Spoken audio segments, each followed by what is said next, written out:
Aunty সোফার কাছে এসে আমার পাশে বসল। তিনি সম্পর্কে আমার ছাত্রীর মা হন।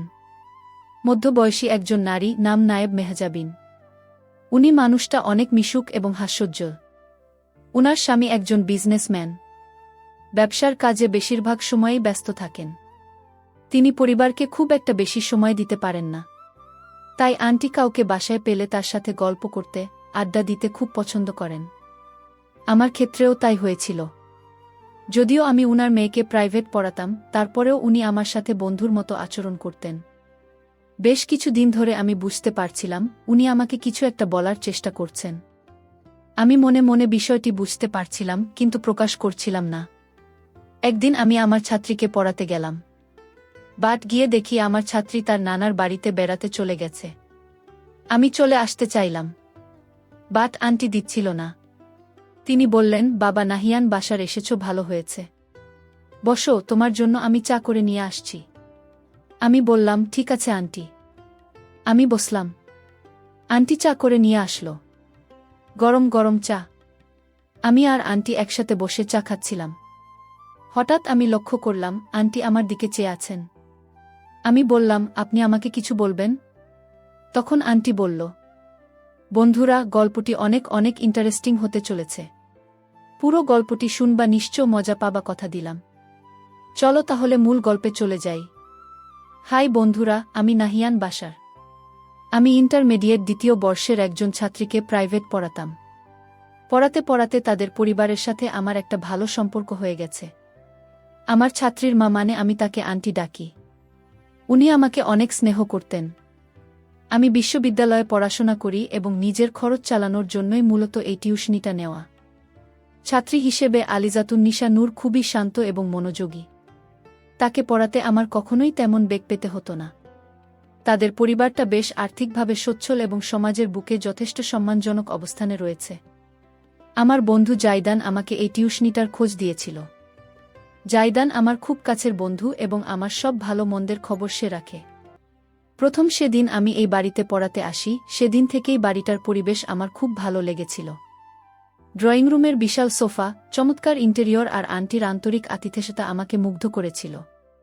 আমি সাধারণত ছাত্রছাত্রীদের বাড়িতে খুব একটা ফ্রি হতে পারি না, কিন্তু এই বাড়ির পরিবেশটা ছিল একেবারেই ভিন্ন। বাসার আসল কর্তা, মানে আলিজাতুন্নিসা নূরের বাবা, পেশায় একজন স্বনামধন্য ব্যবসায়ী। উনার ব্যবসার পরিধি অনেক বড় হওয়ায় মাসের বেশিরভাগ সময় তিনি ঢাকার বাইরে বা দেশের বাইরে থাকতেন। ফলে বিশাল এই ফ্ল্যাটটাতে আন্টি আর নুরি মূলত থাকত। বাসায় একজন কাজের মেয়ে থাকলেও সে কাজ শেষে নিজের ঘরে চলে যেত। এই কারণে আন্টি নায়েব মেহজাবিন প্রায়শই বেশ একাকিত্ব অনুভব করতেন বলে আমার মনে হতো। আমি বাসায় গেলে তিনি যেন কথা বলার একজন সঙ্গী পেতেন। প্রথম দিকে আন্টির এই আড্ডা বা গল্প করাটা আমার কাছে খুব স্বাভাবিকই মনে হতো। আমি পড়ানো শুরু করার কিছুক্ষণ পরই তিনি ট্রেতে করে দারুণ সব নাস্তা আর চা নিয়ে আসতেন। কখনো কখনো তিনি আমাদের পাশেই একটা চেয়ারে বসে নূরের পড়াশোনার খোঁজখবর নিতেন। কিন্তু ধীরে ধীরে আমি খেয়াল করলাম নূরের পড়াশোনার চেয়ে আমার আর্থিক অবস্থা এবং ভবিষ্যৎ পরিকল্পনার প্রতি তার আগ্রহ যেন বেশি। আমার পরিবারে কে কে আছে, আমি জীবনে কত টাকা আয় করতে চাই, সহজে ধনী হওয়ার কোনো স্বপ্ন আমার আছে কি না, এসব বিষয়ে তিনি প্রায়ই নানা প্রশ্ন করতেন। আমি কিছুটা অপ্রস্তুত হলেও একজন মুরব্বী হিসেবে তাকে সম্মান করে প্রতিটি প্রশ্নেরই খুব শালীন এবং গোছানো উত্তর দিতাম। কিন্তু সময়ের সাথে সাথে আন্টির আচরণে এক অদ্ভুত পরিবর্তন আসতে শুরু করল।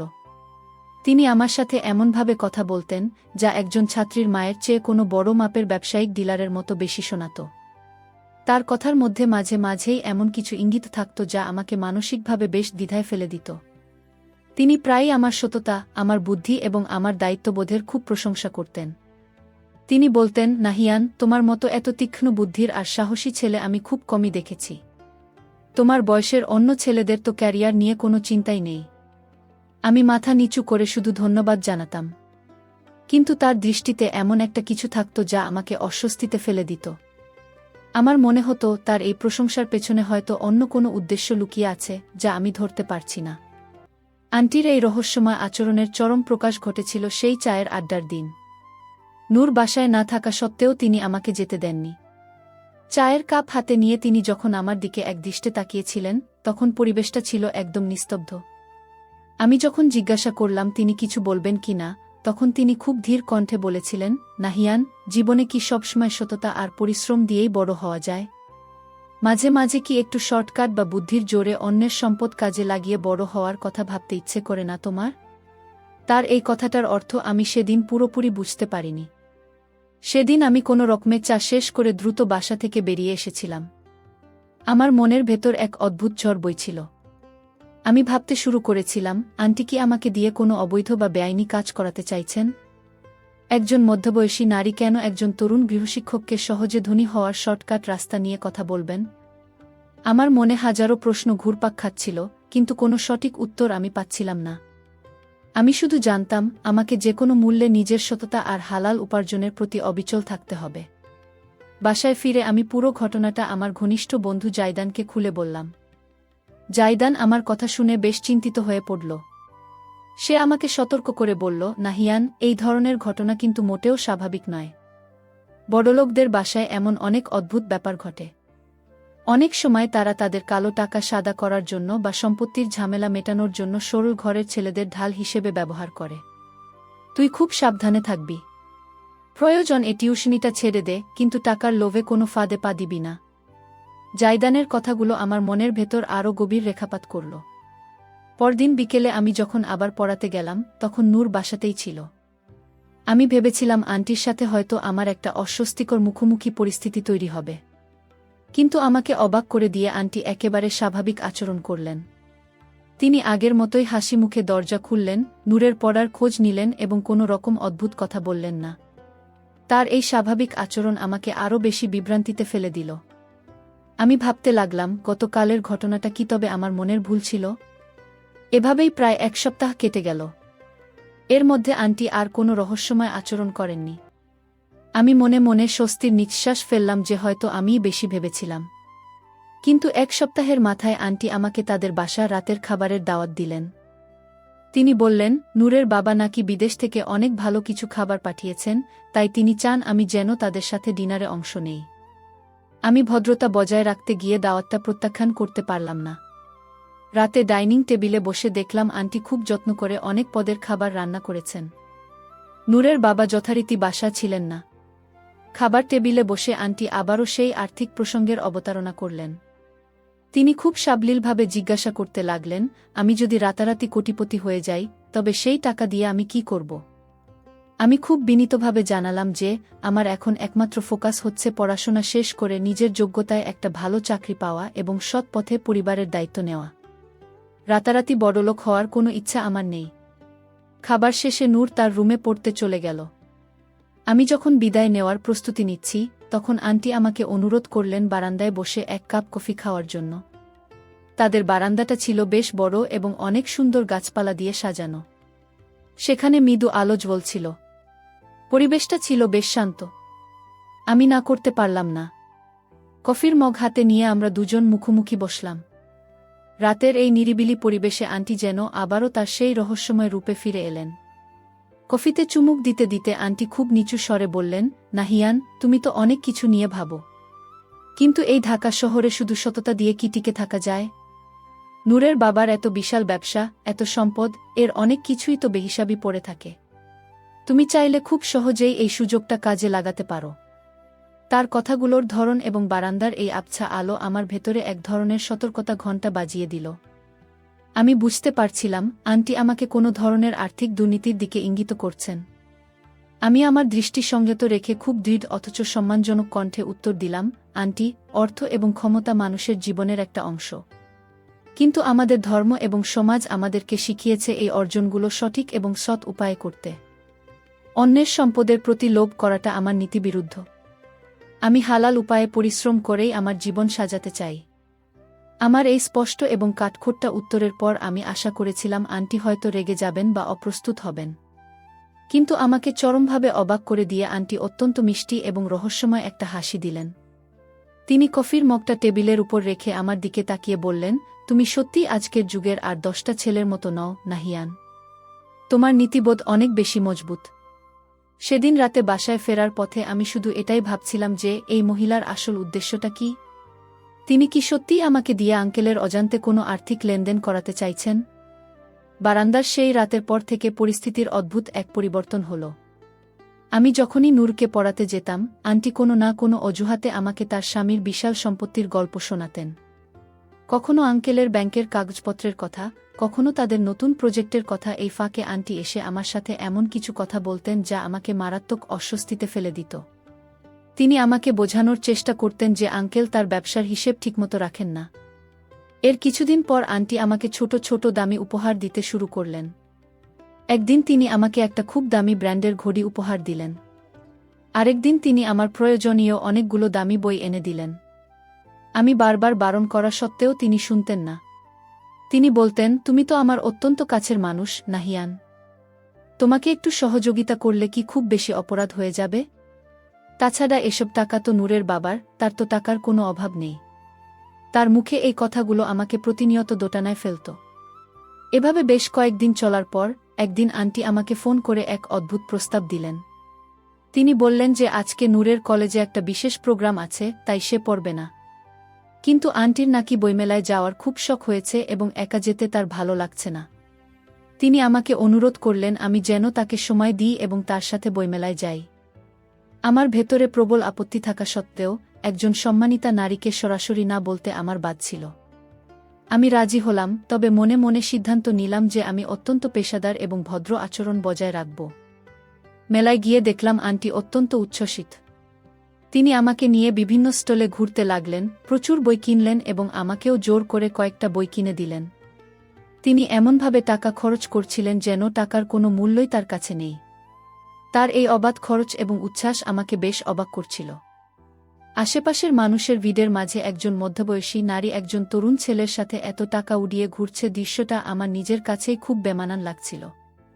আমি বারবার তাকে একটু হিসেব করে খরচ করতে বলছিলাম, কিন্তু আন্টি যেন সেদিকে কোনো ভ্রুক্ষেপই করছিলেন না।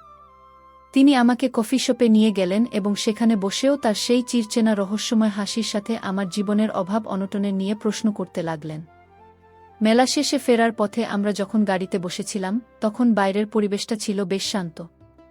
গাড়ির এসি ঠান্ডা বাতাসের মাঝে হঠাৎ আন্টি এক অদ্ভুত প্রশ্ন করে বসলেন। তিনি আমার দিকে ফিরে বললেন, নাহিয়ান, তোমার কি কখনো মনে হয় না যে এই শহরের ভিড়ে তুমি খুব অসহায়?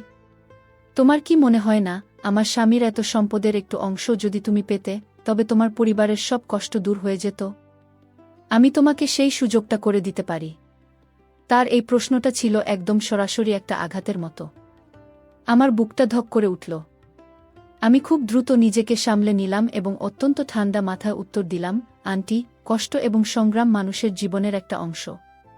কিন্তু ক্ষণিকের আরামের জন্য বা অভাব ঘোচানোর জন্য অন্য কারো সম্পদের প্রতি লোভ করাটা আমি সমর্থন করি না। আমি আমার পরিবার এবং আমার সততাকে সবার উপরে রাখি। আমি স্পষ্ট বুঝতে পারছিলাম যে আমি তার যেকোনো অনৈতিক আর্থিক প্রস্তাব প্রত্যাখ্যান করছি। আমার উত্তরের পর গাড়িতে পিনপতন নীরবতা নেমে এলো। আমি ভাবলাম, হয়তো এবার আন্টি অপমানিত বোধ করবেন এবং আমার সাথে কথা বলা বন্ধ করে দেবেন। কিন্তু কিছুক্ষণ পর তিনি একটা দীর্ঘশ্বাস ফেললেন এবং বললেন, তোমার এই কঠিন নীতিগুলোই তোমাকে অন্য সবার চেয়ে আলাদা করে, নাহিয়ান। আমি গাড়ির জানালার বাইরে তাকিয়ে রইলাম, আমার ভেতরের অস্থিরতা তখন চরমে। আমি বুঝতে পারছিলাম না, এই আর্থিক প্রলোভনের ভয়ানক খেলাটা কবে এবং কিভাবে শেষ হবে। বইমেলার সেই ঘটনার পর থেকে আমার উপর মানসিক চাপ চরম আকার ধারণ করল। আমি জাইদানকে সব খুলে বলার পর সে এবার বেশ রেগে গেল। সে আমাকে কড়া ভাষায় নির্দেশ দিল, নাহিয়ান, তুই আজই এই টিউশনি ছেড়ে দিবি। ওই মহিলা তোর সাথে গেম খেলছে। তুই বুঝতে পারছিস না এর ফলে তুই কতটা বিপদে পড়তে পারিস। বড়লোকদের এই ধরনের টাকার খেলায় জড়ালে তুই ফেঁসে যাবি। আঙ্কেল যদি জানতে পারেন তুই তার সম্পত্তির দিকে নজর দিয়েছিস, তোর ক্যারিয়ার আর জীবন দুটোই ধ্বংস হয়ে যাবে। জাইদানের প্রতিটি কথাই ছিল একদম খাঁটি বাস্তব। আমিও মনে মনে সিদ্ধান্ত নিলাম যে আর নয়। কিন্তু পরক্ষণেই মনে হলো, নূরের টেস্ট পরীক্ষা একদম সামনে। এই মুহূর্তে আমি তাকে ছেড়ে দিলে মেয়েটার পড়াশোনার অনেক বড় ক্ষতি হয়ে যাবে। তাছাড়া টিউশনির এই হালাল টাকাটা আমার জন্য এই মুহূর্তে খুব দরকার ছিল। অনেক ভেবেচিন্তে আমি সিদ্ধান্ত নিলাম, নূরের পরীক্ষা শেষ হওয়া পর্যন্ত আমি থাকব, কিন্তু আন্টির সাথে আমার আচরণ হবে একদম বরফের মতো ঠান্ডা এবং কঠোর। পরের কয়েকদিন আমি আন্টির সাথে সব ধরনের অপ্রয়োজনীয় কথা বলা বন্ধ করে দিলাম। তিনি রুমে এলে আমি শুধু পড়াশোনা নিয়েই কথা বলতাম এবং তিনি কোনো টাকা পয়সার প্রসঙ্গ তুললে আমি খুব কৌশলে তা এড়িয়ে যেতাম। আমার এই আকস্মিক পরিবর্তন আন্টি খুব দ্রুতই ধরে ফেললেন। তিনি বুঝতে পারলেন যে আমি তার তৈরি করা কোনো ফাঁদেই পা দিচ্ছি না। এরপর তিনি তার কৌশল সম্পূর্ণ পাল্টে ফেললেন। তিনি এবার সহানুভূতি আদায়ের চেষ্টা শুরু করলেন। একদিন নূর ওয়াশরুমে গেলে আন্টি খুব বিষণ্ণ মুখে আমার সামনে এসে বসলেন। তার চোখে মুখে এক অদ্ভুত হতাশার ছাপ। তিনি খুব করুণ স্বরে আমাকে বলতে লাগলেন, জানো নাহিয়ান, বাইরে থেকে আমাদের জীবনটা যত সুন্দর মনে হয়, ভেতরটা ততটাই ফাঁপা। নূরের বাবা শুধু তার ব্যবসায় চেনে। এই বিশাল সম্পত্তির মাঝে আমার কোনো স্বাধীন অধিকার নেই। সে আমাকে হাতখরচ ছাড়া কিছুই দেয় না। আমি চাই তুমি বুদ্ধি খাটিয়ে তার ব্যবসার কিছু লভ্যাংশ আমাকে লুকিয়ে এনে দাও, বিনিময়ে আমি তোমাকে বড় একটা পার্সেন্টেজ দেব। তার এই কথাগুলো শুনে আমি রীতিমতো শিউরে উঠলাম। তিনি আমাকে সরাসরি চুরি বা জালিয়াতির প্রস্তাব দিচ্ছেন। আমি আমার অবস্থানে অনড় ছিলাম। আমি খুব মার্জিত ভাষায় তাকে বললাম, আন্টি, আপনারা স্বামী স্ত্রী। আপনাদের সম্পত্তির বিষয়ে আমি কোনো বাইরের মানুষ হয়ে নাক গলাতে পারি না। আপনার উচিত এই বিষয়গুলো নিয়ে সরাসরি আঙ্কেলের সাথে কথা বলা। আমি একজন সামান্য শিক্ষক, আমাকে এসব আইনি বা বেআইনি কাজের মধ্যে জড়াবেন না। আমি তাকে কোনোভাবেই প্রশ্রয় দিলাম না। আন্টি আমার কথাগুলো খুব মন দিয়ে শুনলেন। আমি ভেবেছিলাম আমার এই উপদেশে তিনি হয়তো বিরক্ত হবেন। কিন্তু না, তার চোখের সেই বিষণ্ণতা কেটে গিয়ে সেখানে এক অদ্ভুত দীপ্তি দেখা দিল। তিনি রাগ করার বদলে সেই চেনা রহস্যময় হাসিটা হেসে শুধু বললেন, তুমি সত্যিই খুব পরিণত এবং সৎ, নাহিয়ান। তার এই হাসিটা আমাকে আবারও আগের সেই আতঙ্কের মধ্যে ফেলে দিল। আমি যেন এক গোলকধাঁধায় আটকে গিয়েছিলাম, যার কোনো বের হওয়ার রাস্তা আমি পাচ্ছিলাম না। অবশেষে নূরের টেস্ট পরীক্ষা শুরু হল। পরীক্ষার এই দিনগুলোতে আমি পুরোপুরি নূরের পড়াশোনায় মনোনিবেশ করলাম। আন্টিও এই কয়দিন আমাকে খুব একটা বিরক্ত করলেন না।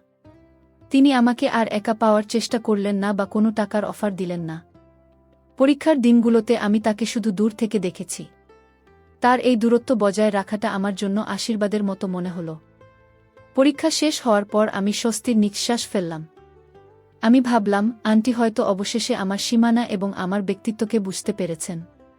তিনি হয়তো বুঝতে পেরেছেন যে আমাকে তার এই জালিয়াতির বা স্বার্থান্বেষী খেলায় জড়ানো কোনোভাবেই সম্ভব নয়। আমি মনে মনে ঠিক করে ফেললাম যে এই মাসটা শেষ হলেই আমি একটা সম্মানজনক অজুহাত দেখিয়ে এই টিউশনিটা ছেড়ে দেব এবং নিজের মানসিক শান্তি ফিরিয়ে আনব। আমার সেই স্বস্তি খুব বেশিদিন স্থায়ী হল না। নূরের টেস্ট পরীক্ষার রেজাল্ট খুব ভালো হলো এবং সে ভালো নাম্বার নিয়ে পাস করল। এই উপলক্ষে আন্টি তাদের বাসায় একটা ছোটখাটো পার্টির আয়োজন করলেন। তিনি আমাকে বিশেষভাবে আমন্ত্রণ জানালেন এবং বললেন আমি যেন অবশ্যই আসি। আমি একা যেতে চাচ্ছিলাম না বলে আন্টির অনুমতি নিয়ে আমার বন্ধু জাইদানকেও সাথে নিয়ে গেলাম। জাইদান মূলত গিয়েছিল আন্টির আচরণ নিজের চোখে পর্যবেক্ষণ করতে। পার্টিতে গিয়ে দেখলাম আন্টি খুব সুন্দর করে সেজেছেন। পুরো বাড়ি জুড়ে অনেক মেহমান, যাদের বেশিরভাগই তাদের আত্মীয় স্বজন এবং আঙ্কেলের পরিচিত লোকজন। কিন্তু এই ভিড়ের মধ্যেও আন্টি আমাকে এবং জাইদানকে অত্যন্ত বিশেষ সম্মান দিলেন। তিনি আমাকে তার আত্মীয়দের সাথে এমনভাবে পরিচয় করিয়ে দিচ্ছিলেন যেন আমি তাদের পরিবারেরই একজন অবিচ্ছেদ্য অংশ। তার প্রশংসার বন্যায় আমি রীতিমতো অস্বস্তিতে পড়ে যাচ্ছিলাম। এক পর্যায়ে আন্টি আমাকে একটু আড়ালে ডেকে নিলেন। ড্রয়িং রুমের কোলাহল থেকে দূরে একটা ব্যালকনিতে দাঁড়িয়ে তিনি আমাকে বললেন, নাহিয়ান, তুমি আমার জীবনে আসার পর থেকে আমি বুঝতে শিখেছি বিশ্বস্ততা কাকে বলে। জানো তো, নূরের বাবা কিছুদিনের মধ্যে তার একটা বড় ফ্যাক্টরি বিক্রি করে দেবেন। আমি চাই তুমি একটা ভুয়া কোম্পানির মাধ্যমে সেই বিক্রির কিছু টাকা সরিয়ে ফেলার কাজে আমাকে সাহায্য করো। আমি তোমাকে রাতারাতি লাখপতি বানিয়ে দেব। এই কথাগুলো শোনার পর আমার মনে হলো যেন আমার পায়ের নিচ থেকে মাটি সরে যাচ্ছে।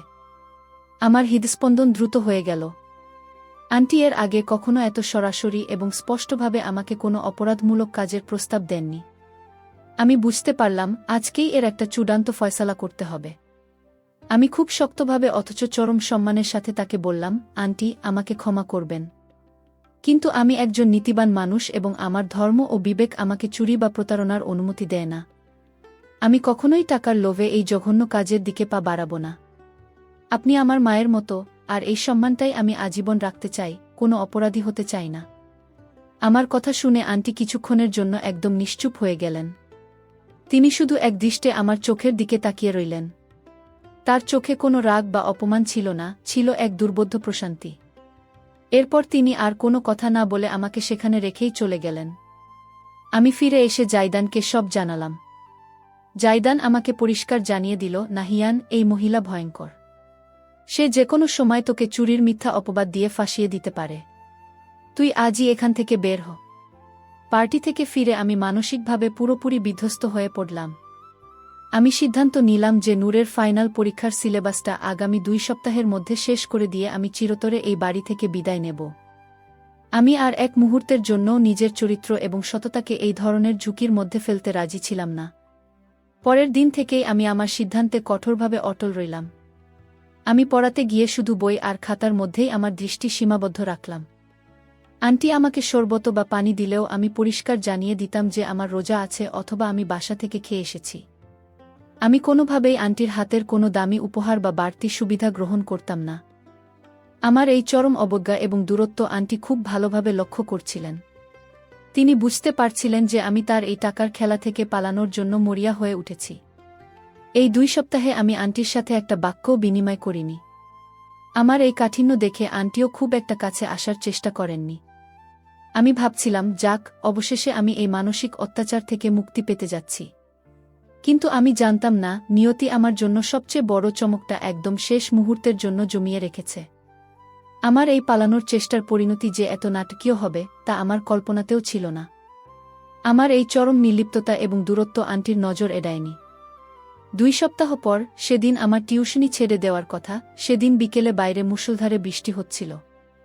আকাশ কালো মেঘে ঢাকা, আর বৃষ্টির একটানা শব্দে চারপাশটা যেন এক অদ্ভুত গাম্ভীর্যে ভরে উঠেছিল। আমি বাসায় ঢোকার পরই আন্টি নূরকে তার রুমে গিয়ে পড়তে বললেন এবং আমাকে ড্রয়িং রুমে বসতে বললেন। আজ আন্টির মুখে সেই রহস্যময় হাসির লেশমাত্র ছিল না, বরং তাকে অত্যন্ত গম্ভীর দেখাচ্ছিল। বৃষ্টির শব্দ ড্রয়িং রুমের নীরবতাকে যেন আরও ভারী করে তুলছিল। আন্টি সোফায় আমার উল্টো দিকে বসলেন এবং খুব তীক্ষ্ণ দৃষ্টিতে আমার দিকে তাকালেন। আমি বুঝতে পারছিলাম, আজ কিছু একটা ঘটতে চলেছে। আমি নিজেকে যে কোনো পরিস্থিতির জন্য মানসিকভাবে প্রস্তুত করে রেখেছিলাম। কিছুক্ষণ নীরব থাকার পর আন্টি খুব শান্ত অথচ ভারী কণ্ঠে আমাকে সরাসরি প্রশ্ন করলেন, নাহিয়ান, তুমি কি আমাকে বোকা ভাবো? নাকি তুমি সারা জীবন ওই গরিবি থেকে যেতে চাও? তার এই সরাসরি প্রশ্নে আমি প্রথমে কিছুটা চমকে গেলাম। কিন্তু আমি আমার দৃষ্টি অবনত রেখেই খুব দৃঢ়তার সাথে উত্তর দিলাম, আস্তাগফিরুল্লাহ। আন্টি, আমি কেন আপনাকে বোকা ভাবব? আর গরিব থাকাটা কোনো অপরাধ নয়। আপনি আমার ছাত্রীর মা, আপনি আমার কাছে একজন অত্যন্ত সম্মানিতা নারী। আমি শুরু থেকেই আপনাদের পুরো পরিবারকে সম্মান করে এসেছি, কিন্তু আমি অন্যের টাকার প্রতি লোভ করতে পারব না। আমি আমার কথায় বিন্দুমাত্র খাদ রাখিনি। আমার কথা শুনে আন্টি সোফা থেকে উঠে আমার একদম সামনে এসে দাঁড়ালেন। তার গলার স্বর এবার কিছুটা পরিবর্তন হল। তিনি খুব নিচু স্বরে কিন্তু স্পষ্ট করে বললেন, আমি যদি চাই তুমি তোমার ওই নীতি আর সততা ভুলে আমার কথা শোনো। তুমি কি আমার এই বিশাল সম্পদ আর লাখ টাকার অফার ফিরিয়ে দিয়ে একটা বোকামি করছো না? তোমাকে শুধু আঙ্কেলের চোখ ফাঁকি দিতে আমাকে সাহায্য করতে হবে। কেউ কিচ্ছু জানবে না। এটা ছিল চূড়ান্ত পরীক্ষা, চূড়ান্ত আঘাত। আমার পুরো শরীর রাগে এবং অপমানে রিরি করে উঠল। আমি আর এক মুহূর্ত সেখানে বসে থাকতে পারলাম না। আমি সোজা হয়ে দাঁড়ালাম এবং অত্যন্ত কঠোর গলায় বললাম, আন্টি, আপনার সম্পদ বা আপনার কোনো টাকার প্রলোভন আমার সততা এবং আমানকে গলাতে পারবে না। আমি গরিব হতে পারি, কিন্তু টাকার কাছে নিজের বিবেক বিক্রি করার মতো এতটা সস্তা আমি নই। আপনার স্বামীর সাথে বিশ্বাসঘাতকতা আমি কখনোই করব না। আমি আজ থেকেই নূরের টিউশনি ছেড়ে দিচ্ছি। আমি অত্যন্ত দ্রুতগতিতে আমার ব্যাগটা গুছিয়ে নিলাম। আমার ভেতরে তখন ভয়, ঘৃণা আর এক চরম হতাশা কাজ করছিল। এত ভালো এবং সম্ভ্রান্ত একটা পরিবারের ভেতরে এত অন্ধকার একটা ষড়যন্ত্র লুকিয়ে থাকতে পারে, সেটা আমার ধারণারও বাইরে ছিল। আমি কোনো দিকে না তাকিয়ে সোজা দরজার দিকে হাঁটতে শুরু করলাম। আমি চাচ্ছিলাম যত দ্রুত সম্ভব এই দমবন্ধ করা পরিবেশ থেকে বেরিয়ে গিয়ে খোলা বাতাসে শ্বাস নিতে। কিন্তু আমি দরজার হাতলটা ঘোরানোর আগেই পেছন থেকে একটা শব্দ শুনে থমকে দাঁড়ালাম। এটা কোনো রাগের চিৎকার বা কান্নার শব্দ ছিল না। এটা ছিল একটা হাসির শব্দ। খুব মিষ্টি, খোলা এবং তৃপ্তিদায়ক একটা হাসি। আন্টি শব্দ করে হাসছেন। আমি অত্যন্ত বিভ্রান্ত হয়ে দরজার কাছে দাঁড়িয়ে রইলাম। আমার মনে হলো, মহিলা কি পাগল হয়ে গেলেন নাকি? আমি ধীরগতিতে পেছনে ফিরে তাকালাম। আমি দেখলাম আন্টি নায়েব মেহজাবিন সোফার কাছে দাঁড়িয়ে আছেন। তার মুখে কোনো লোভের ছায়া বা কাঠিন্য নেই, বরং তার সারা মুখ এক পবিত্র এবং মাতিসুল ভাসিতে ভরে আছে। তার চোখ দুটো আনন্দে চিকচিক করছে এবং সেখানে বিন্দু বিন্দু জল জমতে শুরু করেছে। তিনি অত্যন্ত মোলায়েম এবং সত্যিকারের একজন মায়ের মতো স্নেহামাখা কণ্ঠে আমাকে বললেন, দরজাটা খুলো না বাবা, একটু ফিরে এসো। আমি দরজার কাছে জমে থাকা মূর্তির মতো দাঁড়িয়ে রইলাম। আমার মস্তিষ্কে তখন কোনো কিছুই ঠিকমতো কাজ করছিল না। আমি ধীরে ধীরে ফিরে তাকালাম আন্টির দিকে। তিনি তার আঁচল দিয়ে চোখের পানি মুছলেন এবং আমাকে সোফায় বসার জন্য ইশারা করলেন। তার গলার স্বরে আর সেই প্রলোভন বা টাকার হিসাবের লেশমাত্র ছিল না, বরং সেখানে ছিল এক গভীর শ্রদ্ধা এবং খাঁটি মাতৃস্নেহ, যা আমি আমার নিজের মায়ের গলাতেও শুনেছি। আমি কিছুই বুঝতে পারছিলাম না। আমার কাঁধে এখনো ব্যাগ ঝোলানো, আমি বৃষ্টিতে ভিজে হলেও এখান থেকে চলে যেতে প্রস্তুত।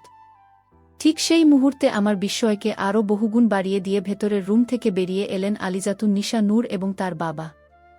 হ্যাঁ, নূরের বাবা, যিনি নাকি ব্যবসার কাজে মাসের পর মাস বাইরে থাকেন এবং পরিবারকে সময় দেন না। তারা দুজনেই হাসিমুখে আমার দিকে এগিয়ে এলেন। আমি হতভম্ব হয়ে তাদের তিনজনের দিকে তাকিয়ে রইলাম। নূরের বাবা, সেই গম্ভীর এবং রাশভারী ব্যবসায়ী মানুষটি, আমার কাছে এসে অত্যন্ত আন্তরিকতার সাথে আমার হাত দুটো চেপে ধরলেন। তিনি খুব গর্বিত ভঙ্গিতে বললেন, আমি সত্যিই তোমার জন্য অনেক গর্বিত, যুবক। আমার স্ত্রীর কাছে তোমার সততার কথা অনেক শুনেছি, কিন্তু আজ নিজের চোখে তোমার চরিত্রের এই দৃঢ়তা আর লোভহীনতা দেখে আমি মুগ্ধ। প্লিজ বাবা, তুমি বসো। আমি অনেকটা যন্ত্রচালিতের মতোই সোফায় বসে পড়লাম। আমার মনে হচ্ছিল আমি কোনো সিনেমা বা নাটকের শুটিং সেটে বসে আছি। আন্টি এবার আমার সামনে এসে বসলেন। তিনি অত্যন্ত বিনীত গলায় বললেন, নাহিয়ান বাবা, আমাকে তুমি ক্ষমা করে দিও। এই গত কয়েক মাস ধরে আমি তোমার সাথে যে নাটক করেছি, তার জন্য আমি সত্যিই লজ্জিত। কিন্তু বিশ্বাস করো, আমার উদ্দেশ্য কখনোই তোমাকে অসম্মান করা বা কোনো অপরাধের দিকে ধাবিত করা ছিল না। আমি অবাক হয়ে আন্টির দিকে তাকিয়ে বললাম, কিন্তু আন্টি, কেন? কেন আপনারা আমার সাথে এই ভয়ানক মানসিক খেলাটা খেললেন? কেন আমাকে চুরির বা জালিয়াতির প্রস্তাব দিলেন? তখন আন্টি শান্ত গলায় আমাকে বোঝাতে শুরু করলেন। তিনি বললেন, বাবা, আজকের এই সমাজে মানুষের চেহারার পেছনে যে আসল রূপটা লুকিয়ে থাকে, তা চেনা খুব কঠিন। বিশেষ করে তরুণ বয়সের ছেলেদের জন্য এত টাকার লোভ আর শর্টকাটে ধনী হওয়ার মোহ এড়ানোটা প্রায় অসম্ভব একটা ব্যাপার। তিনি আরও বললেন, আমাদের একটাই মাত্র সন্তান, নূর। ওর জন্য আমরা এমন একজন জীবনসঙ্গী খুঁজছিলাম, যার কাছে শুধু ডিগ্রি থাকবে না, বরং যার থাকবে একটা মজবুত চরিত্র এবং টাকার প্রতি কোনো লোভহীন একটা পবিত্র মন। আমরা অনেক ছেলে দেখেছি, কিন্তু সামান্য টাকার প্রলোভনেই তাদের আসল রূপটা আমাদের সামনে বেরিয়ে এসেছে। আমরা আমাদের মেয়েকে এবং এত বড় ব্যবসাকে এমন কারো হাতে তুলে দিতে চাইনি যে সহজেই বিশ্বাসঘাতকতা করতে পারে। নূরের বাবা এবার কথা বললেন, সম্পদ আমরা অনেক কামিয়েছি নাহিয়ান, কিন্তু সততা বাজার থেকে কেনা যায় না। আমার স্ত্রীর এই কঠিন এবং ঝুঁকিপূর্ণ পরীক্ষার প্রতিটি ধাপে তুমি যেভাবে নিজের সততা, ধর্ম এবং মূল্যবোধকে আঁকড়ে ধরে রেখেছিলে, তা সত্যিই বিরল। তুমি প্রমাণ করেছ যে তুমি একজন খাঁটি সোনার টুকরো ছেলে। তুমি চাইলেই আমার স্ত্রীর সাজানো ওই প্রলোভনে পা দিয়ে আমার টাকা হাতানোর স্বপ্ন দেখতে পারতে, কিন্তু তুমি নিজের বিবেককে উঁচুতে রেখেছ। আমি শুনছিলাম আর আমার ভেতর থেকে গত কয়েক মাসের জমে থাকা সব পাথর যেন মুহূর্তেই গলে পানি হয়ে যাচ্ছিল। আমি বুঝতে পারলাম, আন্টির সেই অদ্ভুত প্রস্তাব, সেই বারান্দার কফির আড্ডা, সেই বইমেলার ঘোরাঘুরি সবকিছুই ছিল একটা অত্যন্ত নিখুঁতভাবে সাজানো স্ক্রিপ্ট। তারা শুধু দেখতে চেয়েছিলেন সুযোগ পেলে আমি টাকার লোভে অন্ধ হয়ে যাই কি না। আর আলহামদুলিল্লাহ, আমার সততা আমাকে এই কঠিন পরীক্ষায় জয়ী করেছে। গল্পের সমস্ত রহস্য অবশেষে দিনের আলোর মতো পরিষ্কার হয়ে গেল। আমার মনের ভেতর জমে থাকা সমস্ত মেঘ কেটে গিয়ে সেখানে এক অনাবিল প্রশান্তি বিরাজ করতে লাগল। আন্টি নায়েব মেহজাবিন এবং আঙ্কেল দুজনেই আমাকে তাদের সন্তানের মতো বুকে টেনে নিলেন। তারা জানালেন যে নূরও এই পুরো প্রক্রিয়ার কথা জানত এবং তার সম্মতিতেই এই কঠিন পরীক্ষার আয়োজন করা হয়েছিল। নূরও দূর থেকে দাঁড়িয়ে লাজুক হাসছিল। নূরের বাবা অত্যন্ত গম্ভীর অথচ স্নেহপূর্ণ কণ্ঠে আমাকে বললেন, নাহিয়ান, আমরা সিদ্ধান্ত নিয়েছি যে আমাদের নূরের জীবন এবং আমাদের এই বিশাল ব্যবসার সব দায়িত্ব আমরা তোমার হাতেই তুলে দিতে চাই। আমরা জানি তুমি এখনও পড়াশোনা করছো, তোমার ক্যারিয়ার এখনও গুছিয়ে ওঠেনি, কিন্তু তোমার যে সততা এবং লোভহীন চরিত্র আছে, তার কাছে পৃথিবীর সমস্ত সম্পদ তুচ্ছ। তুমি কি আমাদের নূরের জীবনসঙ্গী হতে রাজি আছো, বাবা? এমন একটা প্রস্তাবের জন্য আমি মোটেও প্রস্তুত ছিলাম না। এত বড় একজন ধনী ব্যবসায়ী তার একমাত্র মেয়ের জন্য আমার মতো একজন সাধারণ মধ্যবিত্ত ঘরের ছেলেকে পছন্দ করেছেন, এটা আমার কাছে স্বপ্নের মতো মনে হচ্ছিল। আমি অত্যন্ত বিনয়ের সাথে তাদের বললাম যে আমি নিজে থেকে কোনো সিদ্ধান্ত নিতে পারব না। আমার পরিবার, আমার বাবা মায়ের সাথে কথা বলে তাদের মতামতের ভিত্তিতেই আমাকে সিদ্ধান্ত নিতে হবে। আমার এই সম্মানবোধ এবং পরিবারের প্রতি দায়িত্বশীলতা দেখে তারা আরও বেশি খুশি হলেন। পরের সপ্তাহেই নূরের বাবা মা অত্যন্ত সাদামাটাভাবে আমাদের গ্রামের বাড়িতে গিয়ে আমার বাবা মায়ের কাছে বিয়ের প্রস্তাব দিলেন। আমার বাবা মাও তাদের এই আন্তরিকতা এবং আমার প্রতি তাদের এই অগাধ বিশ্বাস দেখে মুগ্ধ হলেন। তারা হাসিমুখে এই প্রস্তাবে রাজি হয়ে গেলেন। দুই পরিবারের সম্মতিতে আমাদের বিয়ের দিনক্ষণ ঠিক হয়ে গেল। আমি আমার বিশ্ববিদ্যালয়ের পড়াশোনা শেষ করলাম এবং খুব দ্রুতই আঙ্কেলের ব্যবসার হাল ধরলাম। নূরও ততদিনে তার কলেজের গণ্ডি পার হয়ে বিশ্ববিদ্যালয়ে ভর্তি হয়েছে। যখন আমি নিজেকে আর্থিকভাবে কিছুটা গুছিয়ে নিতে পারলাম, তখন অত্যন্ত ধুমধাম করে এবং দুই পরিবারের আনন্দ উচ্ছ্বাসের মধ্য দিয়ে নূরের সাথে আমার বিয়ে সম্পন্ন হল। সেই রহস্যময়ী আন্টি আজ আমার অত্যন্ত আদরের শাশুড়িমা। বিয়ের পর আমি যখনই আন্টির সেই পুরনো দিনগুলোর কথা মনে করি, তখন আমি শিউরে উঠি। আমি ভাবি, সেদিন যদি আমি আমার টাকার লোভ বা ক্ষণিকের শর্টকাটে ধনী হওয়ার মোহে পড়ে যেতাম, তাহলে আজ আমার পরিণতি কী হতো। আমি হয়তো চিরতরে আমার সম্মান, আমার ছাত্রীর পরিবারের বিশ্বাস এবং আমার নিজের বিবেককে হারিয়ে ফেলতাম। আন্টি আমাকে ঘাড় ধাক্কা দিয়ে তাদের জীবন থেকে বের করে দিতেন বা হয়তো পুলিশের হাতে তুলে দিতেন। কিন্তু আমি আমার নীতিতে অটল ছিলাম বলে আল্লাহ আমাকে তার সেরা পুরস্কারটি দিয়েছেন। আজ আমি শুধু একটা সুন্দর জীবনের অধিকারী হইনি, বরং এমন একটা পরিবারের অংশ হয়েছি যারা আমাকে তাদের নিজের ছেলের চেয়েও বেশি ভালোবাসে। জাইদানও আজ আমার এই সাফল্যে অনেক খুশি। সে প্রায়ই মজা করে বলে, দোস্ত, তুই তো দেখি রীতিমতো অগ্নিপরীক্ষা দিয়ে সীতা উদ্ধার করেছিস। বন্ধুরা, গল্পের শেষে আমি তোমাদের বলবো, জীবনের কিছু কিছু পরীক্ষায় হেরে গেলে অনেক পস্তাতে হয়। আন্টির টাকার প্রলোভনে যদি আমি পড়ে যেতাম, তাহলে হয়তো আমি আন্টির পরীক্ষায় হেরে যেতাম। কারণ অসৎ এবং লোভী মানুষকে কেউ পছন্দ করে না। জীবনে যে কোনো পরিস্থিতিতেই হোক না কেন, নিজের সততা এবং মজবুত চরিত্র ধরে রাখতে পারলে দিন শেষে সফলতা এবং সম্মান দুটোই আপনার কদম চুমবে। সততাই মানুষের সবচেয়ে বড় সম্পদ। বন্ধুরা, আজ এই পর্যন্তই। সবাই ভালো থাকবেন, সুস্থ থাকবেন। ধন্যবাদ।